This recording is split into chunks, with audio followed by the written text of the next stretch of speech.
پچھلے ایک سال میں معاشی استحکام تو دیکھا گیا ہے لیکن گروتھ محض 6 مہینے میں 1.5% ہے، جبکہ لارج اسکیل مینوفیکچرنگ 1.8% سے شرنک ہوا ہے۔ اب اس کے لیے حکومت کہہ رہی ہے کہ ہم نے بجلی کی قیمتیں کم کی ہیں۔ میں آگے جا کے پوچھوں گا آپ سے کہ اس سے کتنا فائدہ ہوگا، لیکن سب سے پہلے جو ٹرمپ انتظامیہ نے نئی ٹیرف پالیسی کا اعلان کیا ہے، اس سے آپ کو کیا لگتا ہے کہ پاکستان کی جو ایکسپورٹس ہیں ان کو نقصان ہوگا، یا جیسے کچھ لوگ کہہ رہے ہیں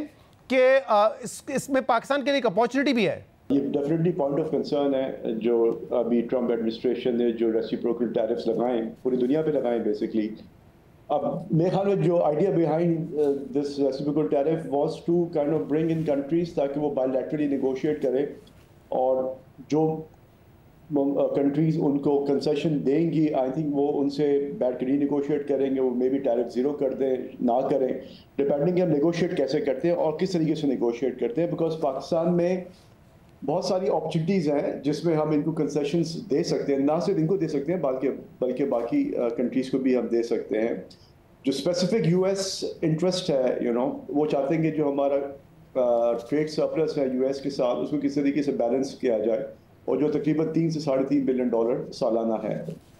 اس میں ہم جو کر سکتے ہیں اور جو ہمیں کرنا چاہیے اس میں ڈیفینیٹلی جو ایگری پروڈکٹس ہیں جس میں کاٹن بھی آ جاتی ہے، سویا بین بھی آ جاتا ہے، کنولا بھی ہے، اور باقی سارے پروڈکٹس ہیں جو ہم امپورٹ کر سکتے ہیں اور جو پاکستان کی ضرورت ہے وہ ہم ڈیوٹی فری ان کو ایکسیس دے سکتے ہیں ان ایریاز میں۔ اس کے علاوہ آپ کے جو ڈیفینس اکوپمنٹس ہیں، آپ کے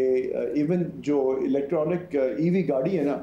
اس میں بھی اگر سی بی یو میں ہم اگر 0% ٹیرف کر دیں اکراس دا بورڈ،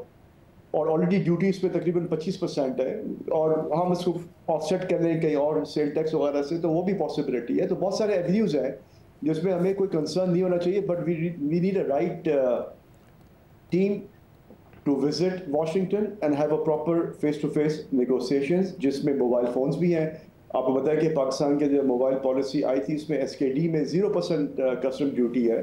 تو آئی فونس بھی پاکستان میں اسمبل ہو سکتے ہیں جس طرح سے باقی چائنیز اور کورین فونس اسمبل ہو رہے ہیں۔ ایک رات سے آپ بوئنگ سے جہاز خرید سکتے ہیں۔ اب پاکستان میں آپ کو پتا ہے کہ مائنز اینڈ منرلس کے اندر بھی کافی پروگریس ہے، اور امریکہ کو ریئر ارتھ اور کاپر کی بہت ضرورت ہے، جس طریقے سے وہاں پہ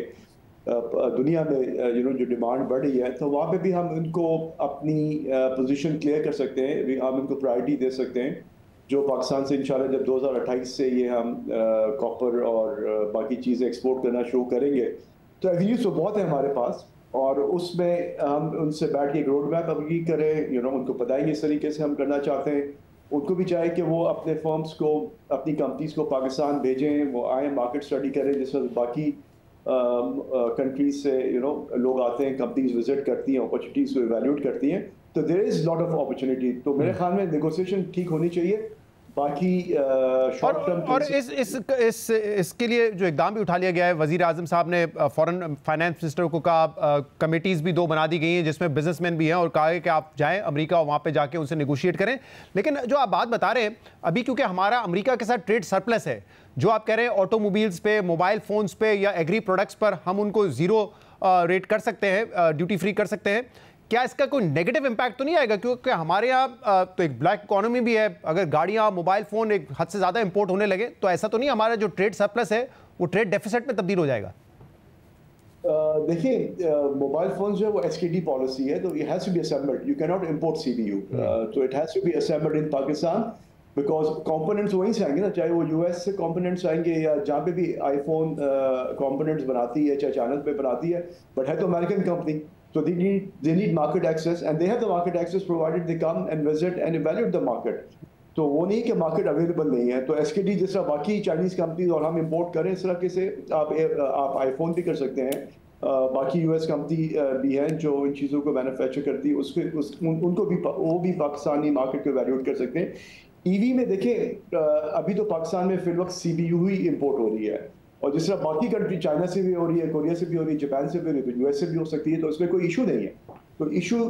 ڈیفینس اکوپمنٹ میں نہیں ہے، آپ اپنی ڈیفینس اکوپمنٹ کی جو پرچیز ہے آپ تھوڑی بہت آپ یو ایس سے کر لیں، تو ہمیں ان ایریاز کی طرف فوکس کرنا چاہیے جہاں پہ یو ایس کا زیادہ انٹرسٹ ہے۔ دیکھیں U S is a economy where they're not competitive in